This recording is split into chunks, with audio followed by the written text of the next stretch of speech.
It's July 5th, and while the world's attention is fixed on a funeral procession moving through the streets of Tehran, something far more dangerous is happening underneath it. Iran is burying a supreme leader who's been dead for 4 months, and the man who was supposed to be leading that funeral, the man who was supposed to be running the country right now, has not been seen, heard, or photographed a single time since the day his father died. That is not a conspiracy theory. That is the actual confirmed state of the Islamic Republic of Iran as it lays Ayatollah Ali Khamenei to rest this week in ceremonies stretching from July 4th through July 9th across Tehran, Qom, and Mashhad in Iran, and Najaf and Karbala in Iraq.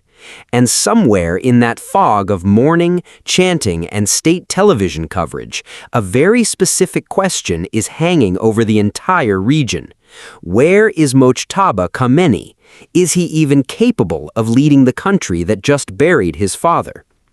Let's start with what triggered this moment, because the timing here is not a coincidence. Just days before the funeral began, Israel's defense minister, Israel Katz, stood in front of cameras and said in comments reported by Israeli outlets that Iran's new supreme leader, Mojtaba Khamenei, is marked for death.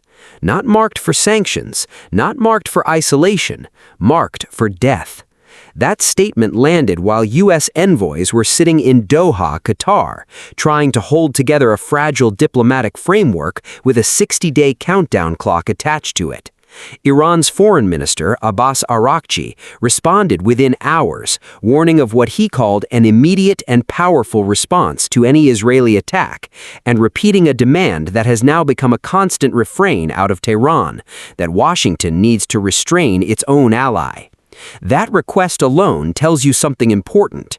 Iran is no longer just negotiating with the United States. It is trying to get the United States to control Israel, because it clearly does not believe it can control Israel itself. Here's what makes this different from just another round of tough talk in a region that has produced no shortage of tough talk over the last year. This is not a new threat that appeared out of nowhere. Katz said almost the exact same thing back in March, right when the Assembly of Experts was deciding who would replace Ali Khamenei in the first place. At the time, Katz posted publicly that any leader appointed by the regime to continue what he called the plan to destroy Israel would be, in his words, an unequivocal target for elimination, no matter his name or where he hides. That was the opening warning. What happened this week was the follow-up, delivered again on a bigger stage, with a peace deal now sitting on the table and far more attention on the region than there was back in March. Different month, same target. Except now the stakes around that target have completely changed. So who exactly is Mojtaba Khamenei, and why does his condition matter so much more than the average question of who runs a foreign government? Mojtaba became supreme leader of Iran in early March following the assassination of his father in an Israeli and American strike on the very first day of the war, back on February 28th.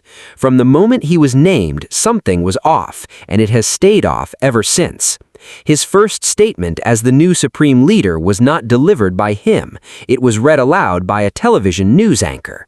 No video of him, no audio of his voice. Iranian state media has leaned on old archival footage from before the war to represent a man who is technically the most powerful person in the country. For 4 straight months, the actual leader of Iran has existed only as a name attached to written statements distributed through intermediaries, never appearing, never speaking, never proving in any verifiable way that he is even capable of leading. Now, here's where the story stops being speculation and becomes something you can actually trace through testimony and reporting. 2 Iranian sources cited by Reuters have confirmed that Mojtaba survived the strikes that killed his father, but surviving and functioning are 2 very different things. Director of National Intelligence Tulsi Gabbard testified directly to Congress that Mojtaba was, in her words, injured very severely in one of the Israeli strikes, and that as a result, the decision-making process inside Iranian leadership is unclear.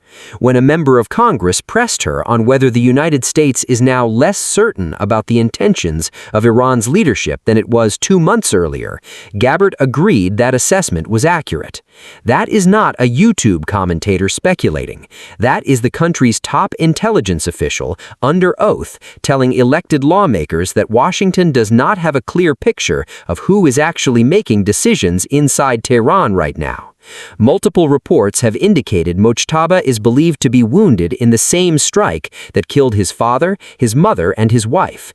He has remained in hiding since the war began, communicating with his supporters only through written statements attributed to him and distributed by Iranian media. He has never shown his face. He has never used his voice. Not once across 4 months of the most consequential period in modern Iranian history. Think about what that actually means for a country trying to project strength to the outside world. Every other government on Earth, in a moment of national crisis, puts its leader in front of a camera specifically to prove stability. Iran has done the opposite. It has kept its supreme leader completely invisible during the exact period when the world most needs proof that someone capable is steering the ship. That is not the behavior of confidence. That is the behavior of concealment. And the concealment goes even deeper than just public appearances. Iranian officials have worked hard to project an image of full recovery, with state-aligned voices claiming Mojtaba is even personally directing Tehran's negotiations with Washington from behind the scenes. But there is a wide gap between what Iranian officials are claiming and what independent intelligence assessments are actually saying. Gabbard's testimony that his condition remains unclear is not a minor caveat. It is the U.S. intelligence community on the record refusing to confirm the very recovery story Iran is trying to sell both to its own people and to the world. Now, as the funeral for his father unfolds this week, that gap has turned into the single most important open question in the entire region. Will Mojtaba actually appear in public for the first time since the war began to lead prayers for his father? Iranian President Masoud Pezeshkian has called on citizens to turn out in large numbers to show a united front to the world. Foreign dignitaries are attending, including Pakistan's Prime Minister and representatives from China and India. Airspace over Tehran has been completely shut down for the funeral procession, a security measure that tells you exactly how seriously Iran is taking the threat of an attack during a moment when millions of mourners and senior officials are gathered in one place. If Mojtaba does appear, it would be his first public emergence since taking power, and it would go a long way toward establishing the legitimacy he currently lacks, both at home and internationally. If he doesn't, the silence itself becomes the story, and it becomes harder and harder for Iran to keep insisting that everything at the top of its government is under control. Iran's own Islamic Revolutionary Guard Corps has openly acknowledged how seriously it is taking the security threat around this moment. In a public warning issued ahead of the funeral, the IRGC said any miscalculation targeting the ceremonies would be met with what it called a decisive and more crushing response than ever before. Language it promised would be forever recorded in what it called the shameful history of its enemies. That is not the language of a government that feels safe. That is the language of a government bracing for the possibility that its greatest vulnerability, a leader who cannot show his face, a funeral gathering millions of people in open public spaces, could be exploited at exactly the moment it can least afford it. And that vulnerability is not limited to threats from Israel and the United States. Iran is fighting on more fronts right now than most people watching from the outside realize. Beyond the external pressure from Washington and Jerusalem, the country continues to face armed unrest from multiple minority groups with long-standing grievances against the regime, including Kurdish militant factions in the country's northwest, Arab and Baloch separatist movements in the south and east, and the exiled opposition group the Mujahideen-e-Khalq, which Iran has accused of carrying out attacks inside its borders for decades. Analysts covering the funeral security posture have noted that the presence of multiple senior officials at the public ceremonies, including the current head of the IRGC, may indicate a degree of confidence in security preparations, even as the risks of a coordinated attack during a moment of maximum vulnerability remain very real. So, let's connect the pieces, because this is where the real picture comes into focus. You have a defense minister from a rival nation publicly declaring a sitting head of state a target for assassination, not as an implied threat, but as a stated national objective for the second time in 4 months. You have that same head of state's own intelligence adversaries, meaning the American intelligence community itself, unable to confirm whether he's even capable of functioning in his role. You have a funeral this week for his predecessor that represents both a massive security exposure and the single best opportunity for him to finally prove in public that the recovery story his government has been selling is actually true. And you have a diplomatic framework in Doha, the Memorandum of Understanding signed back on June 17th, that is supposed to end this war permanently within a 60-day window, currently caught up in disputes over its own implementation details rather than the core nuclear issue everyone originally expected to be the sticking point. According to experts tracking the negotiations, the current disagreements between Washington and Tehran are less about uranium enrichment itself and more about the practical mechanics buried inside the agreement, particularly disputes tied to Lebanon and the reopening of the Strait of Hormuz. Vice President J.D. Vance said publicly that talks in Doha were going well, and the discussions specifically addressing the nuclear issue would begin soon. A comment that suggests even the framework everyone assumed was central to the deal hasn't fully been tackled yet. Qatari mediators working alongside Pakistani counterparts have held separate talks with both delegations, describing what they called positive progress, while cautioning that both sides remain, in the words of one policy analyst, hung up in their own clauses over how each side's commitments actually get implemented. Meanwhile, actual shipping data out of the Strait of Hormuz shows just how far from normal the region still is. In a recent 24-hour window, roughly 35 commercial vessels transited the strait, according to maritime tracking data, a number that has remained fairly consistent in recent weeks, but is nowhere close to the roughly 110 ships per day that moved through the corridor before the war began. That gap, 75 ships a day of lost traffic, represents a staggering ongoing drag on global energy markets, and it is not closing quickly. Every additional week the Memorandum of Understanding stays unresolved is another week that number stays depressed. So why does the leadership vacuum inside Iran matter so much to all of this?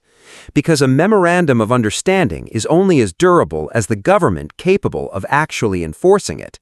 If the man technically responsible for approving Iran's compliance with that deal is himself unreachable, unverified, and possibly incapacitated, then every commitment Iranian negotiators make in Doha becomes a promise with an asterisk next to it. Who actually has the authority to guarantee Iran holds up its end? Is it Mashtaba, functioning from wherever he is currently located? Is it hardline commanders within the IRGC, who some analysts believe are the ones truly steering the country, while a wounded, invisible figurehead exists mostly for continuity's sake? Nobody outside a very small circle inside Tehran actually knows the answer to that question with confidence, and that uncertainty is exactly what makes every negotiation happening in Doha this week fundamentally shakier than it looks on paper. There's also a piece of this that rarely gets said out loud, and it deserves to be said plainly. Iran's leadership has enormous incentive to close this deal as quickly as possible, for reasons that go well beyond the nuclear program. The regime is simultaneously trying to manage an armed insurgency along its western border, a funeral this week that exposes exactly how absent its current leader has been, and a succession crisis that even loyal state media outlets can only paper over for so long, before the gap between the official story and the visible reality becomes too obvious to ignore. Every day that passes without Mashtaba appearing publicly is another day that credibility erodes a little further, both with ordinary Iranians who are being asked to accept an invisible leader, and with foreign governments trying to determine who they're actually negotiating with. That is likely exactly why Iran wants this deal locked in now while it still has leverage, rather than waiting for internal pressure to build further. A government with a visibly wounded, unseen leader, an active insurgency chipping away at its western provinces, and a funeral this week forcing global attention onto exactly how absent its leadership has been, is not a government negotiating from a position of strength. It is a government trying to buy stability through a signed piece of paper because it may not be able to project stability through its own leadership much longer. And that brings us to the most dangerous open question hanging over everything happening in Tehran this week.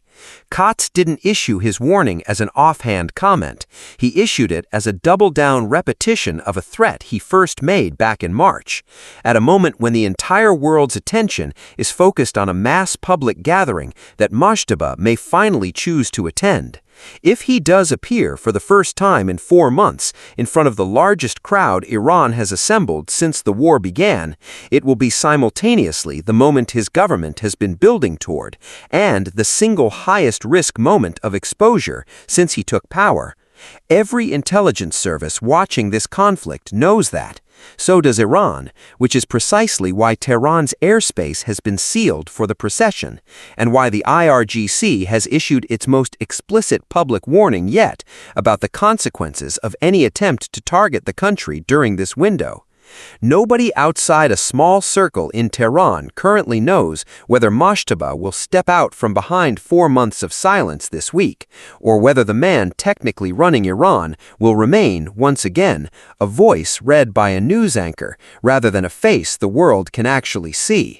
What happens in the next few days, whether he appears, whether the funeral passes without incident, whether the Doha talks actually produce a finalized deal before the 60-day window runs out, will likely determine more about the next chapter of this conflict than anything that's happened in months.